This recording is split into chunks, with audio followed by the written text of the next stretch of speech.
Good morning and welcome to StudyIQ. I am Prashant Mawani. I hope you all are doing good, my dear friends. Today is 4th of February 2020. Day is Tuesday. On our table, we have three important articles. Very briefly, this one is about Brexit and EU and India also, you can say. We are going to talk about basically EU and India after Brexit. This one is about cooperative federalism, very important article. And then you have this camel in the tent. It's about public health system in our country. This one is about tennis. You can ignore this one. Again, this one political article, political article. Here, this article is partial, right? But here I found 5 points like why people engage in violence. We have five things, five reasons behind it. So we are going to discuss just 5 points from this article. So basically, we are going to go through three important articles, right? In-depth analysis of three articles, and then I have two extra articles for you guys, right? One is on UK and India's relationship, very interesting article, and the second one is Supreme Court's 9-judge bench, right? This one is a big story of the day. Before that, I would like to introduce all of you to our pen drive and tablet courses. Do you know that with the help of our pen drive and tablet courses, there are thousands of students out there. They have cracked various different competitive exams. You can purchase our pen drive and tablet courses from our portal, that is StudyIQ.com. If you have any question, queries, doubts regarding it, feel free and give us a call on the numbers that you can see on your screen. To download the PDF of today's lecture, dear friends, you can visit my Facebook page. You can join my Telegram channel. You can follow me on FB. And please make sure that you share this lecture with other students. I'm not just talking about the video link. I'm also talking about the PDF as well.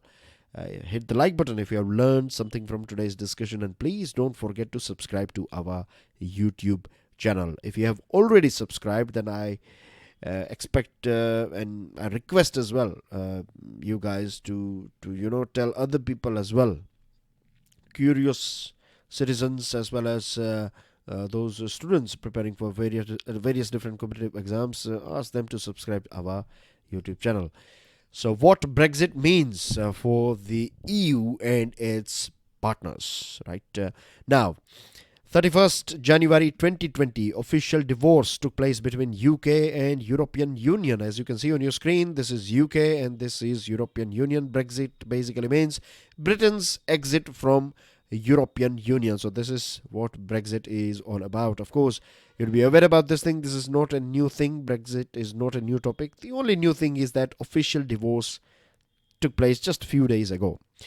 But these two parties, they have withdrawal agreement, and under this withdrawal agreement, EU and the UK agreed on a transition period until end of 2020 at least. So hopefully this whole full year they will have a chat with each other and they will sort out things between each other, because even today, UK is part of EU's customs union. It is part of the single market, as well as EU's law apply to this country, even though it is not a member. So because of this withdrawal agreement, because of this transition period, during this period, the UK will also continue to abide by international agreements of EU, as we made clear in a note verbal to our international partners. Both these parties, they have agreed that all those, earlier on, all these agreements have taken place under this EU umbrella. So UK will respect these agreements. There are more than 100 agreements, right? They have to, freshly, it has to be freshly, sorted out, and new agreements you have to sign, UK as well as European Union. So it's going to take time. But in this article, the writers are saying that EU and UK are bound by history, they're bound by geography, they're bound by culture, shared values, principle, and a strong belief in rules-based multilateralism. Now, EU is important for our country as well, right? As far as India, EU is concerned, our Prime Minister is going to visit Brussels next month. And during our Prime Minister's visit, a free trade agreement, discussion on free trade agreement is going to take place. Very important for our country. A few months ago, I think it was in end of the November or starting of December. I think end of November, India officially said that we are not going to join RCEP. Isn't it? Because of this, this RCEP would have flooded our country, our market with Chinese products. Our farmers, our micro, small, and medium enterprises, all these things were taken on board, and because of these things, to protect our market, our farmers, our MSMEs, India has decided to stay away from RCEP. But European Union is very important for our country, and this is the reason why we need to look at this article not just from UK and EU's point of view, but from India's perspective as well. So this thing is very right. The writers have, rightly said that global challenges, may it be climate change, cybercrime, terrorism, inequality, all these things require collective responses, not just from UK and European Union, but from the whole world. And 27 member states, right? Even today, this bloc, now earlier on, it used to have 28 members, but after this divorce, EU will contain 27 members. Total population is 450 million citizens, and more than 20 million businesses are registered under this EU flag or EU umbrella. EU remains the largest trading bloc in the world, and this is the most important thing about EU as far as EU is concerned. RCEP was big as well, but RCEP story is different. It was not in our favor. But EU, if we go ahead with a free trade agreement with EU, then things are going to be better for both parties, particularly for India. We can sell so many things to EU, and it's not just the largest trading bloc, but it is also the wealthiest portion or region of the world, one of the most developed region of the world as well. And we have good relationship with most of EU countries. I cannot remember any country with which we don't share good relationship that is part of this EU. So I'm not talking about small tribal things. I'm talking about big issues. We don't have any big issues with European Union or member states. So things are good, win-win situation. They respect us, we respect them. People to people contact is reasonably good as well. And together, this 27 nations, they are world's largest development aid donor. And this is right as well. They do lots and lots of charity in different parts of the world, Africa, South Asia, India as well. So European Union, is a very, you can say, trustworthy partner. And after this divorce, it's not going to be weak. You can say that a surgery took place, and now it will be in recovery mode. We can take it like that as well. So India and EU should work together, and EU has always been a steadfast defender of rule-based multilateralism, working with its partner for making this world a bit more secure and fair and just. And India is also having these commonalities with EU. So things will be good between these two parties, India and EU. Now, camel in the tent. In recent budget, Government of India, or you can say Finance Minister, talked about this facilities, or you can say joining hospitals, or there will be a collaboration between hospitals and medical colleges. So how it works is basically a state government that will allow, or state government that will work towards making their district hospitals or attaching medical colleges with district hospitals, and if they require any fund, then this will be provided by central government. That's what the budget said about this thing. Now, basically, central government wants to push a PPP, a public-private partnership, in this medical college plus district hospital model.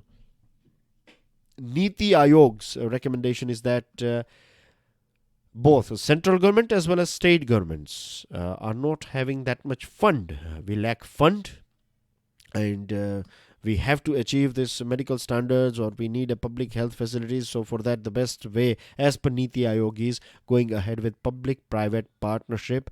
Now, there are benefits of PPP, no doubt.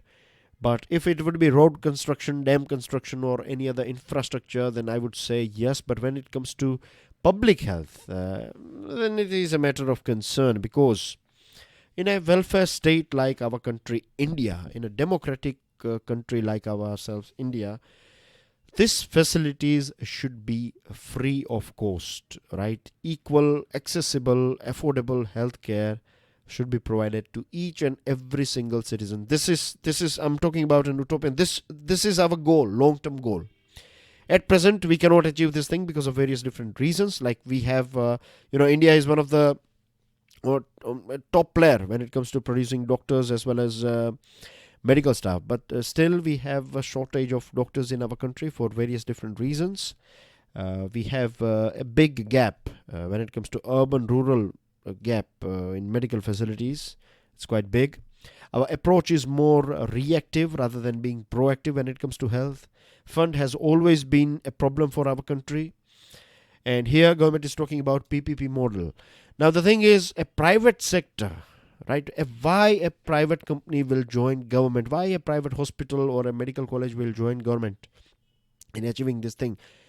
Of course, you have some social responsibility, you have some, medical ethics and things like that. But at the end of the day, a private sector is motivated by profit, and there is nothing wrong with it as well.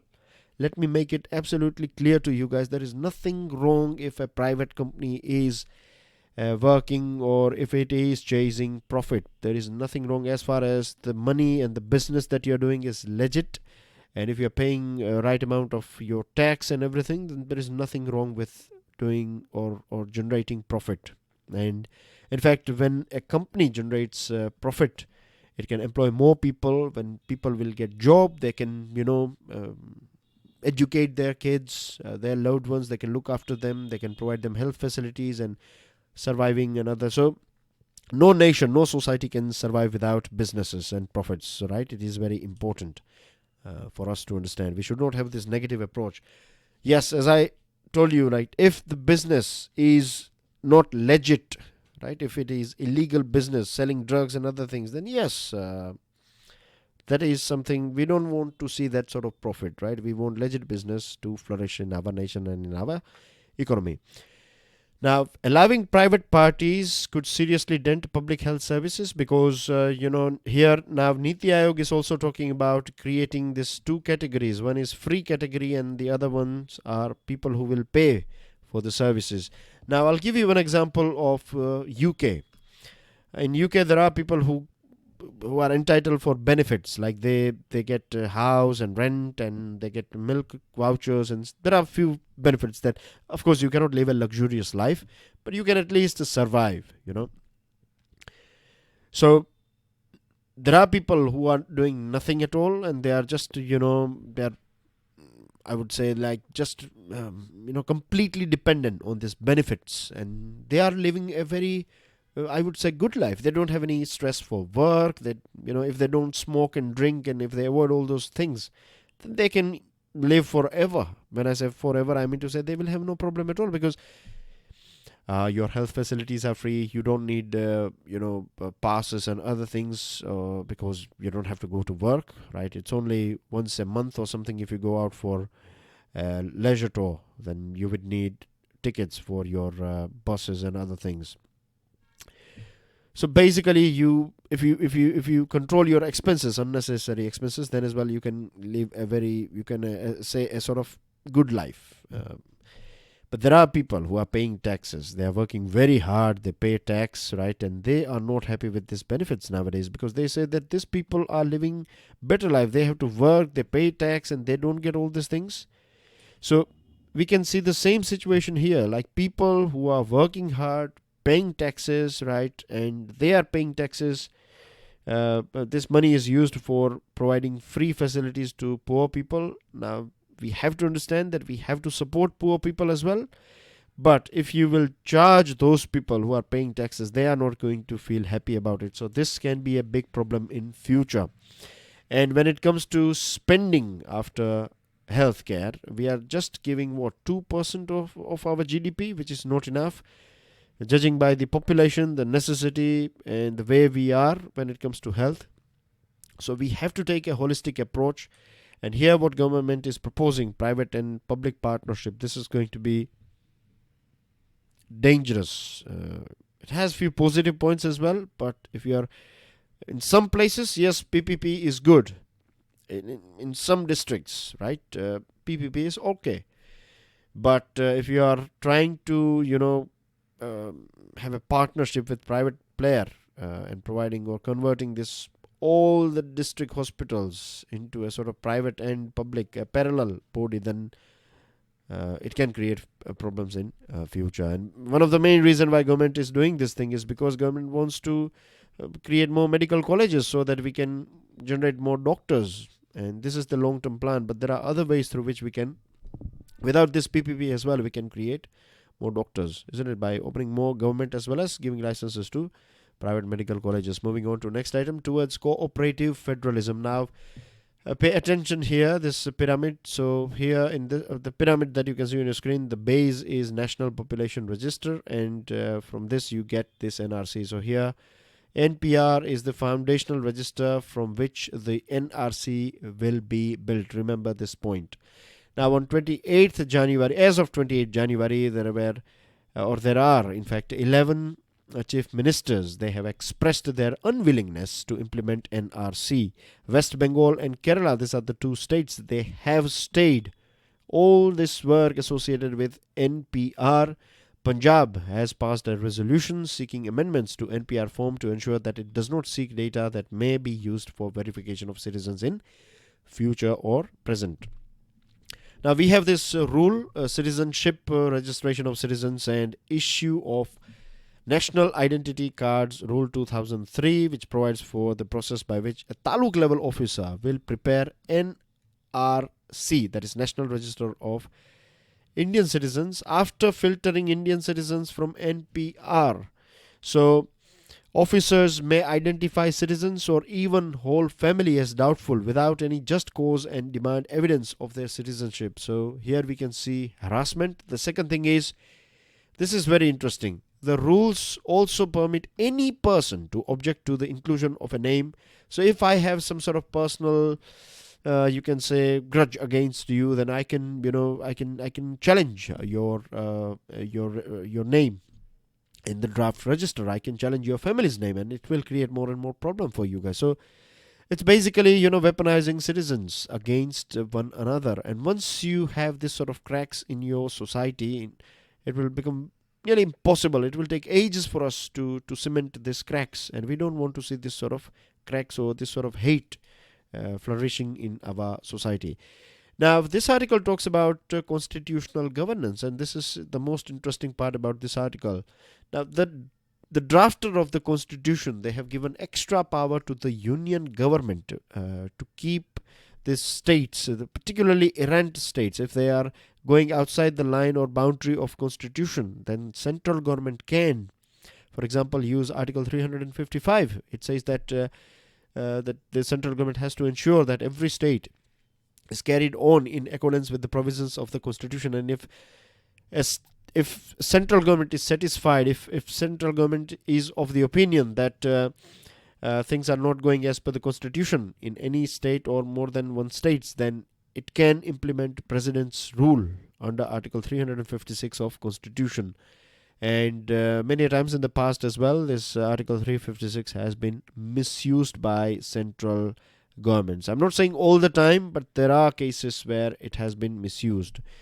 So there are a few questions, that comes in my mind when I go through these things, and when we look at our article from this point of view. That is it only union who knows, or the central government who knows what is right for our nation?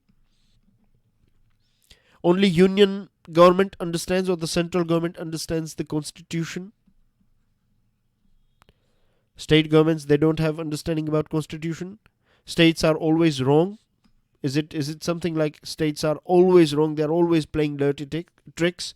Only union has the final say in the matter of constitution, isn't it? So these are the things that we find with our constitution, and these are the things that we can change as well, because same powers are not given to state. If central government is not in accordance with the provisions of constitution, then state or states cannot do anything about it at all. Now remember the words of B.R. Ambedkar. He clearly said that it is not the constitution but the people who are going to implement it.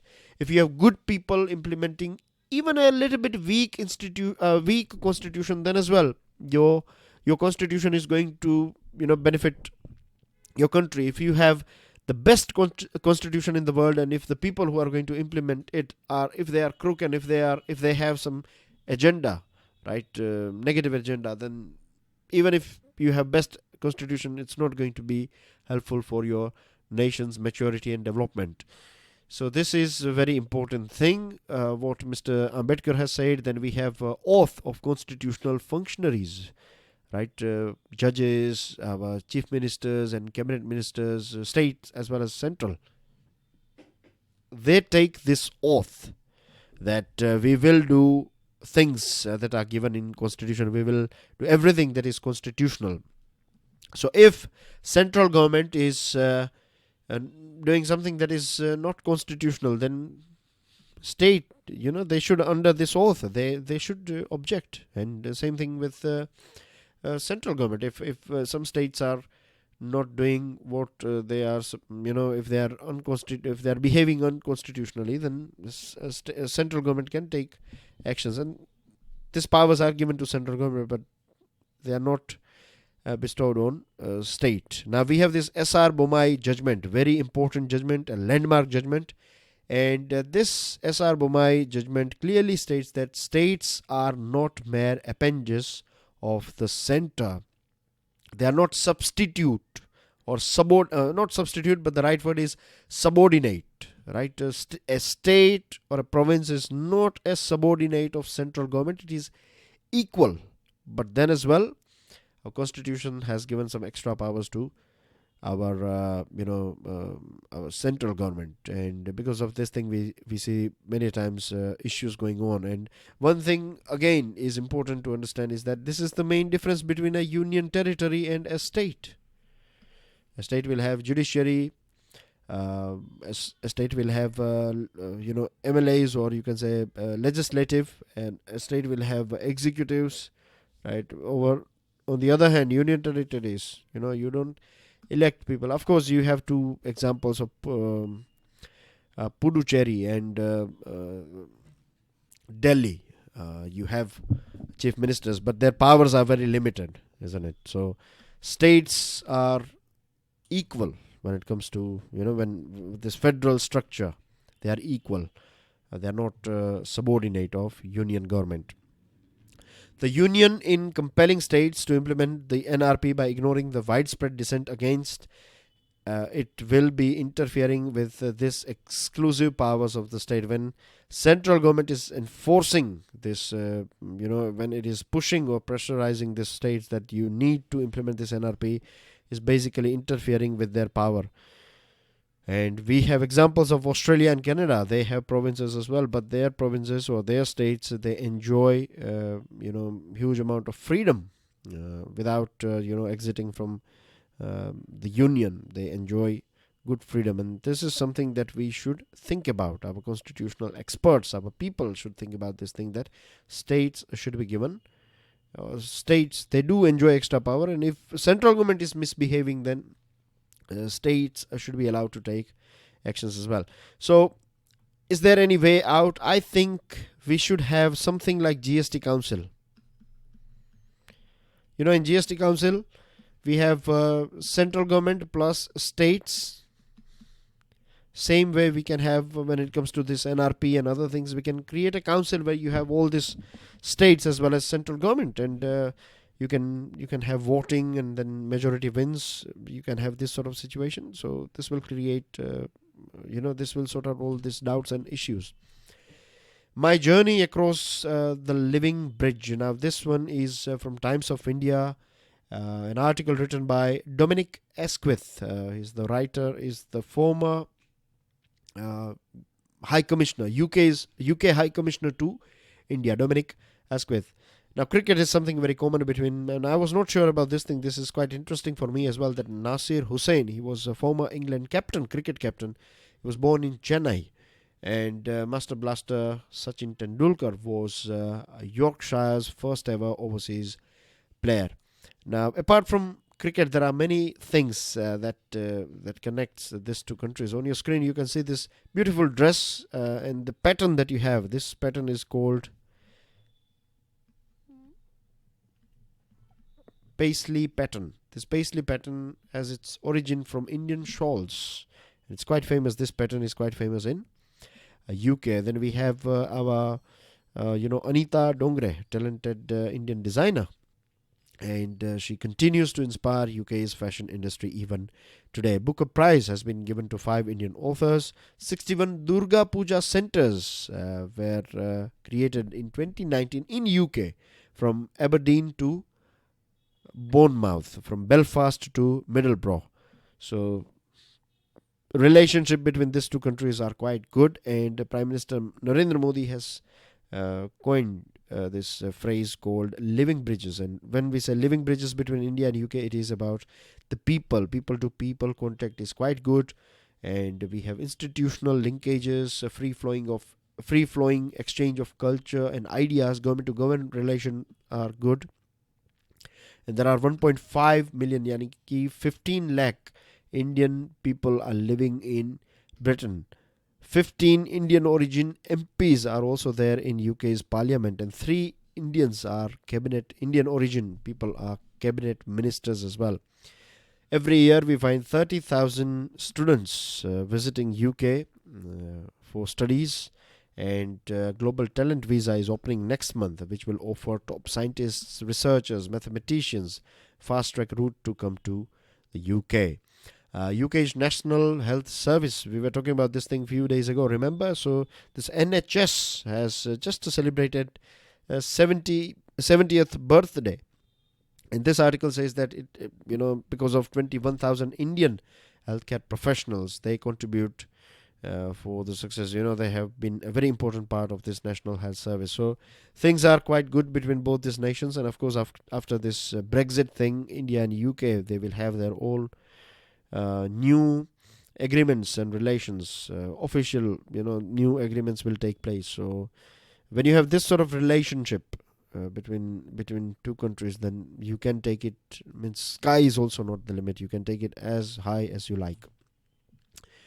Last one is about challenge for Supreme Court. A 9-judge Supreme Court bench poised to frame issue for deliberation regarding this discrimination against women in various religions, like entry of Muslim women into mosques is, as you know, is banned. Then Parsi women, if they marry someone else outside Parsi community, then they cannot, they are denied the right to worship at the temples. And female genital mutilation in Dawoodi Bohra community is quite common.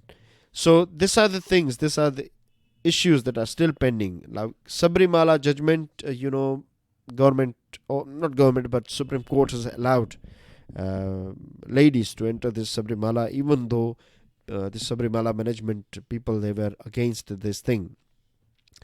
So a bench, when this review petition was filed, this bench last November in 2019, Supreme Court bench has referred this various different matters to a 9-judge Supreme Court bench. And this challenge for Supreme Court. This one is an editorial that you find in Times of India today. Today's Times of India, you find this editorial.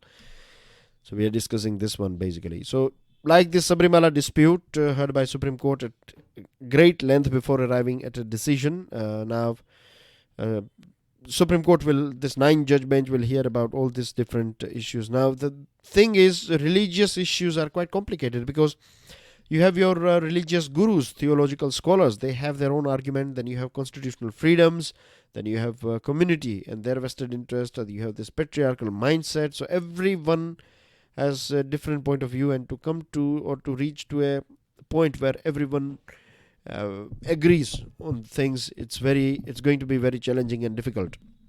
As far as our constitution is concerned, we have Article 25, freedom to practice religion. It allows me as an individual, I can go for any religion, or even I can stay out of religion. The freedom is there. Then you have Article 26, freedom to manage religious affairs, like institutions, like Sabrimala institutions or mosques or any other places. They have this freedom to manage their religious affairs. And the third thing is Article 14, that is about fundamental rights, equality. So what we find here, we find this triangle where you have Article 14, that freedom, your fundamental rights. On one side you have Article 25 and 26. So they are clashing with each other. And this is going to be very tricky for Supreme Court as well to come to a logical conclusion. So the whole country will be watching this Supreme Court's ongoing hearing. And you have a senior advocate's viewpoint, and then you have a Chief Justice of India's viewpoint. You find this infographic on the first page of the Hindu today, and most of the newspapers, they are talking about this thing. National newspapers are talking about this thing. Now, last one is nonviolence as an art of resistance. Now, this article is biased, of course. It is clearly partial, but I found 5 important points that I thought I should discuss with you guys. And it's talking about why we do violence, why we engage in violence. There are 5 things. It satisfies or nurtures our ego. This is one reason. The second one is it excites our surface personality. Third one, it is appealing because it does not demand honest labor of self-reflection. You don't have to think about what's right and what's wrong. Just conduct violence, and you don't need self-reflection. It gives us a quick solution. Any problem, just use weapon and things will be sorted out for time being. And it gives us this false, you can say, superiority. It makes us feel like we are superior when we engage in violence. But of course, these points are negative. These are not right. But it is important for us to understand that these are the things. These are possible reasons why people or societies, they engage in violence. And that's everything. These are your news items. I'm going to be a bit brief here. So coronavirus has been declared as a state calamity for Kerala. Third case has been identified. Will not splurge. Splurge basically means spending excessively. So government said that Sitharaman ji has said that government will not engage in this or will not do splurge. Most missing women from Maharashtra and MP. Then borewell deaths. Supreme Court has asked answers from response from central and state governments. If tap water meets BIS norms, then RO will be banned. Nimhans to help ITBP staff beat stress. India able to deter long terror groups, has been said by Rajnath Singh. Operation Vanilla, Madagascar in India. So I have a question for you. Madagascar falls under which continent? Give me the continent, name of continent. And the second one is capital of Madagascar. Stick your answer in the comment section. And the last one is Siachen troops are not provided with proper gear, has been said by CAG. And that's everything in today's discussion, dear friends. There was a big power cut, so because of this thing, this lecture is a bit late or running behind the schedule. You'll find this with my Hindi lecture as well. Whilst I was recording, power went off and all my battery backup and everything dried as well.